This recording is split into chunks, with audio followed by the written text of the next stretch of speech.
ഹരേ രാമ ഹരേ കൃഷ്ണ. ഇന്ന് ബ്രഹ്മത്തെക്കുറിച്ച് പറയാം. ബ്രഹ്മം ഹൃദയത്തിൻ്റെ ഗുഹയിൽ മറിഞ്ഞിരിക്കുന്നു. ഈ ഹൃദയം ഭൗതിക അവയവമല്ല, മറിച്ച് അസ്തിത്വത്തിൻ്റെ കാതലാണ്, അവബോധത്തിൻ്റെ ആത്മനിഷ്ഠാകേന്ദ്രം. അത് പുറത്തല്ല, മറിച്ച് ആഴത്തിലുള്ള ആത്മപരിശോധന, നിശബ്ദത, ആത്മ അന്വേഷണം എന്നിവയിലൂടെ ആന്തരികമായി സാക്ഷാത്കരിക്കപ്പെടുന്നു. സത്യം ബാഹ്യ ആചാരങ്ങളിലോ ആശയങ്ങളിലോ കണ്ടെത്തപ്പെടുന്നില്ല, മറിച്ച് ആത്മസാക്ഷാത്കാരത്തിലൂടെയാണ്.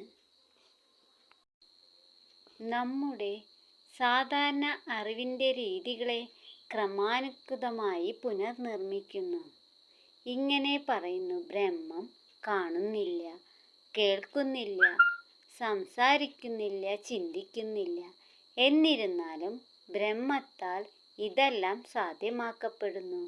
യഥാർത്ഥ അറിവ് ബ്രഹ്മത്തെ ഒരു വസ്തുവായിട്ടല്ല, മറിച്ച് ബ്രഹ്മത്തെ ഒരു വസ്തുവായി, ഒരു ലക്ഷ്യമില്ലാത്ത ജ്ഞാനിയായി, ഒരു ആത്മാവായിട്ടാണെന്നാണ് മനസ്സിലാക്കുക എന്നതാണ്. ഈ ബ്രഹ്മം ഇന്ദ്രിയങ്ങളുടെ പിടിയിലൊതുങ്ങാത്തതാണ്, മറിച്ച് ഹൃദയത്തിൻ്റെ ഗുഹയിൽ ശുദ്ധമായ അവബോധത്തിൻ്റെ വെളിച്ചമായി സാക്ഷാത്കരിക്കപ്പെടുന്നു.